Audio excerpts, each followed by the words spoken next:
நான் எதுவும் பார்க்கலீங்க. நான் மீட்டிங்ல இருந்தேன், ஃப்ளைட்டுக்கு நேராக பிடிக்கிறதுக்காக வந்தேன், அதனால எனக்கு தெரியல. நான் பார்த்துட்டு சொல்றேன்.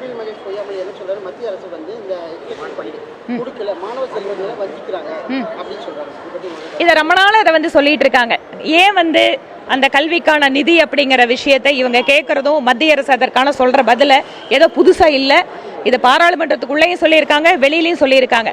அதனால மாநில அரசாங்கம் எடுத்த முடிவுகளை நீங்க வந்து மத்திய அரசாங்கத்துக்கிட்ட அவங்க எந்த வகையில எடுத்து வைக்கணுமோ எடுத்து வைக்கணும். அதை விட்டுட்டு அரசியலுக்காக வெளியில பேசுறங்கிறது சரியில்லை. ஒண்ணு.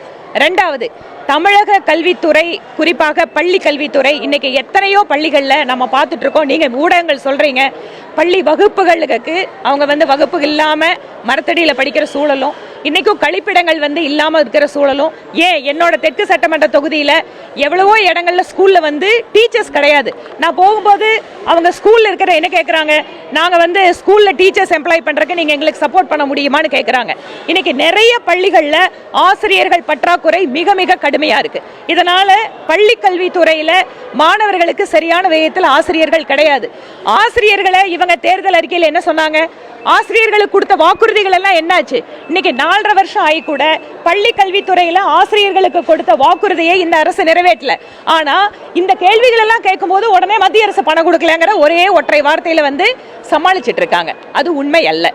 இது இல்லாம நீங்க வந்து மத்திய அரசுல கொடுக்கிற எத்தனையோ நிதிகள் இதுவரைக்கும் இல்லாத அளவிற்கு தமிழகத்திற்கு பிரதமர் மோடி அவர்கள் நிதி கொடுத்துட்டு இருக்காரு. ஆனா அதையெல்லாம் நீங்க எப்படி வந்து சரியா பயன்படுத்துறீங்க? பயன்படுத்தின நிதிக்கு யூட்டிலைசேஷன் சர்டிபிகேட் கொடுக்க மாட்டேங்கிறாங்க. உங்ககிட்ட ஒரு பணத்தை கொடுக்குறாங்க உங்க நிறுவனம், நீங்க ஒரு டூர் போறீங்க இல்ல வெளியூர்ல போய் மீடியாவை கவர் பண்றீங்க, கொண்டு வந்து உங்களோட வவுச்சரை உங்களோட பில்லை சப்மிட் பண்ணணும் இல்ல?